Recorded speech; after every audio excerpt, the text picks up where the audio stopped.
hoje também parabenizar mais uma vez a nossa igreja, que a presença de Deus aqui é constante.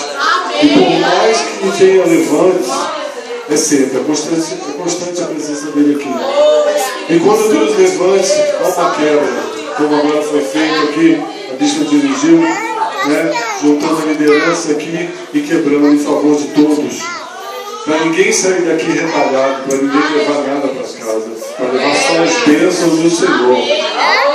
Cada vez mais essa igreja está sendo abençoada, cada vez mais as pessoas estão vendo o verdadeiro amor, a verdadeira palavra que é dada aqui dentro. Ninguém aqui está para brincar.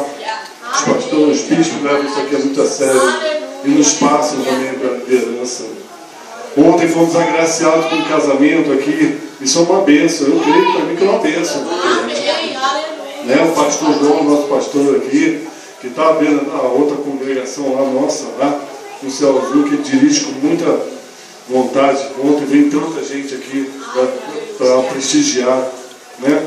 Uma palavra rápida, uma palavra direta, né? Falando do matrimônio, falando do amor de Deus perante o casal e da formação, que os deveres da mulher, os deveres do homem também, que o homem também, por mais que seja cabeça, tem os seus deveres de respeitar principalmente a esposa, né?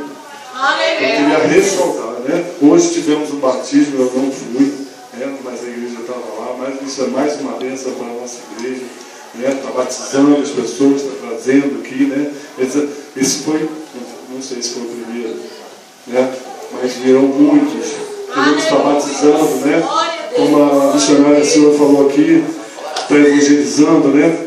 Buscar as pessoas que estão lá fora, e para a gente estar levando essa palavra, estar ressaltando, tirando as pessoas do mundo, né? O resto Deus vai fazer, o trabalho de Deus. A gente vai levar a palavra e Deus vai atuar no coração de cada um aqui também. Não muda ninguém de uma hora para outra, né? Eu consigo que prova de mim mesmo, né?